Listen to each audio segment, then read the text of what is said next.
446 میں آ کر شیعوں کی حکومت کو ختم کیا طغرل بیگ سلجوقی نے۔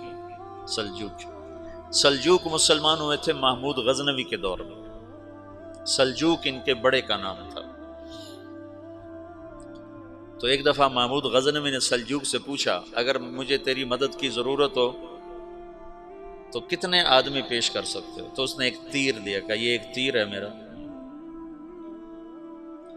کسی کو یہ تیر بھیج کر میرے علاقے میں بھیج دو تو چند گھنٹوں میں 1,00,000 تلواریں تیرا پہرا دینے کے لیے تیار ہوں، میرے پاس اتنی طاقت ہے۔ تو یہ سلجوق کی نسل میں تھا طغرل بیگ۔ اللہ تعالیٰ نے جب عرب زوال کا شکار ہو گئے اور ضعف کا شکار ہو گئے، جیسے بڑھاپے کا کوئی علاج نہیں، جب قوموں پہ زوال آتا ہے تو اس کا بھی کوئی علاج نہیں، پھر اور قوم کو جگہ ملتی ہے۔ جیسے بڑھاپا ایک فرد پہ آتا ہے، ایسے بڑھاپا قوم پہ آتا ہے۔ قوم کا بڑھاپا جوانی میں نہیں لوٹ سکتا، جیسے فرد کا بڑھاپا جوانی کی طرف نہیں لوٹ سکتا، قوم کا بڑھاپا جوانی کی طرف نہیں لوٹ سکتا، کوئی علاج نہیں، نئی نسل کا آنا ہی علاج ہے۔ تو عرب دھل چکے تھے، 600 سال بہت ہوتے ہیں حکومت کو، اپنی صفات گم کر چکے تھے، اب نئے خون کی ضرورت تھی۔ طغرل بیگ پہلا شخص تھا جس نے آ کر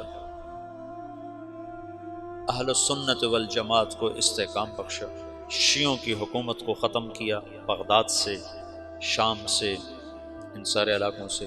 صلاح الدین ایوبی نے اسماعیلی شیعہ کی حکومت کو ختم کیا، مصر۔ العاضد ان کا آخری خلیفہ تھا۔ صلاح الدین ایوبی نور الدین زنگی رحمۃ اللہ علیہ کا پروردہ تھا، اس کا دوست تھا، اس کے دوست بھی تھا، بچہ بھی تھا اس کے سامنے، زیادہ لکھنے پڑھنے کا شوق تھا۔ پھر اللہ تعالیٰ نے اس سے کام لیا اور اس کو مصر کا گورنر بنا کے بھیجا، مصر کی مدد کے لیے بھیجا۔ تو وہاں اس نے صلاح الدین ایوبی نے وہاں ختم کیا، طغرل بیگ نے یہاں ختم کیا۔ تو پھر سلجوق جو تھے نا یہ اقتدار میں آئے، ادھر ختم ہو گئی سلطنت بنو عباس کی، مصر ایک چھوٹی سی ترکوں کی سلطنت۔ تو اللہ تعالیٰ پھر مرکزیت کے لیے ایک نظام چلایا، دو لشکر آپس میں لڑ رہے ہیں ایک میدان میں، ایک جنگلی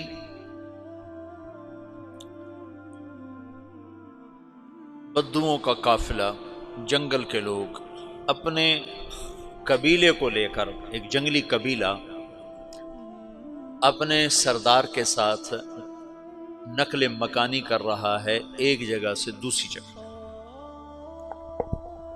اللہ کا نظام کہ یہ لوگ چلتے چلتے چلتے اس وادی میں پہنچ گئے جہاں جنگ ہو رہی ہے، دو لشکر آپس میں لڑ رہے ہیں۔ جب یہ وہاں پہنچتے ہیں تو ایک لشکر کے قدم اکھڑ رہے ہیں اور دوسرا غالب آ رہا ہے۔ ان کو نہیں پتا شکست کھانے والے کون ہیں اور فتح پانے والے کون ہیں، ان کو نہیں پتا۔ اس جنگلی قبیلے کے سردار کا نام بھی طغرل ہے، طغرل۔ تو یہ سردار کہتا ہے جو شکست کھا رہے ہیں ان کی مدد کرو، کچھ پتہ نہیں کون ہے، کہتا جو شکست کھا رہے ہیں ان کی مدد کرو۔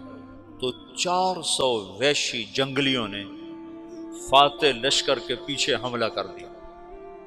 وہ تو ایک کافی ہوتا تھا، 400 دوڑ جب تلواریں پڑیں تو چند لمحوں میں نقشہ بدل گیا، بھاگنے والے جم گئے اور جمنے والے بھاگ پڑے۔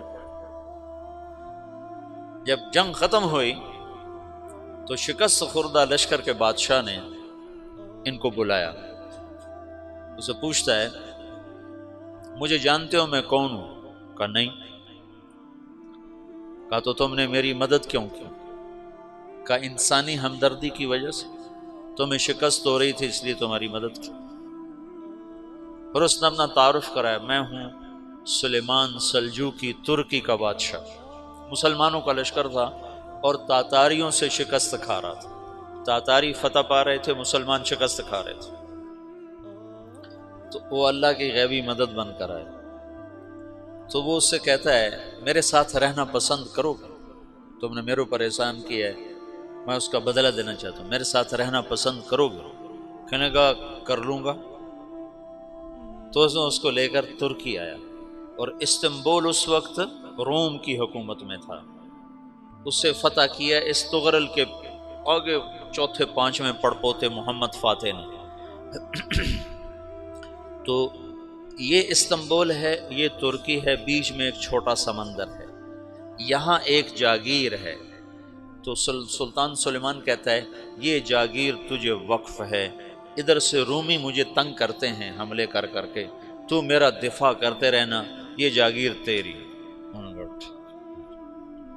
اس جاگیر پہ اس نے اپنے قافلے کو آباد کر دیا، اپنے قبیلے کو، اور ایک چھوٹی سی حکومت بنا لی، جو ایک صوبہ سمجھو سلمان سلجوقی کا، وہ ایک چھوٹا سا صوبہ ہے۔ وہاں جب یہ رہ پڑا تو پھر یہ ایک شیخ کے بیت ہوتا ہے، وہاں شیخ طریقت ہے، ان کے یہ بیت ہونے جاتا ہے، وہ اس کو رات اپنے پاس ٹھہراتا ہے، تو ایک کمرے میں ان کو ان کا خادم ٹھہراتا ہے۔ یہ جب کمرے میں جاتا ہے تو سامنے دیوار میں تاکچے پر قرآن پڑا ہوا ہے، تو یہ تغرل بیگ کہتا ہے یہ کیا ہے، یہ کیا ہے؟ تو وہ خادم کہتا ہے یہ کتاب اللہ ہے، قرآن ہے۔ اچھا، وہ اس کو وہاں چھوڑ کے باہر چلا جاتا ہے۔ وہ دیہاتی آدمی، جنگل کا رہنے والا، پہلی دفعہ زندگی میں قرآن دیکھا، وہ کہتا ہے یہ قرآن ہے، اللہ کی کتاب ہے، میں اللہ کی کتاب کے سامنے سو جاؤں، کتنی بے ادبی ہے۔ تو اس نے ایسے قرآن اٹھایا اور سر پہ رکھ لیا اور کھڑا ہو گیا، ساری رات قرآن سر پہ رکھ کے کھڑا رہا۔ رات کے پچھلے پہر اس کو خواب آیا، کھڑے کھڑے اس نے دیکھا کہ اس کی پشت سے ایک چاند نکلا اور شیخ کی بیٹی کے سینے میں جا کے اتر گیا۔ پھر اس لڑکی کے سینے سے ایک درخت نکلا جو پھیلتے پھیلتے پھیلتے 3 بر اعظم پہ چھا گیا، افریقہ پر، یورپ پر، ایشیا پر۔ پھر اس کی آنکھ کھل گئی، وہ کھڑا ہوا ہے، تو اس نے صبح یہ خواب اپنے شیخ کو سنایا، تو انہوں نے اپنی بیٹی اس کے نکاح میں دے دی۔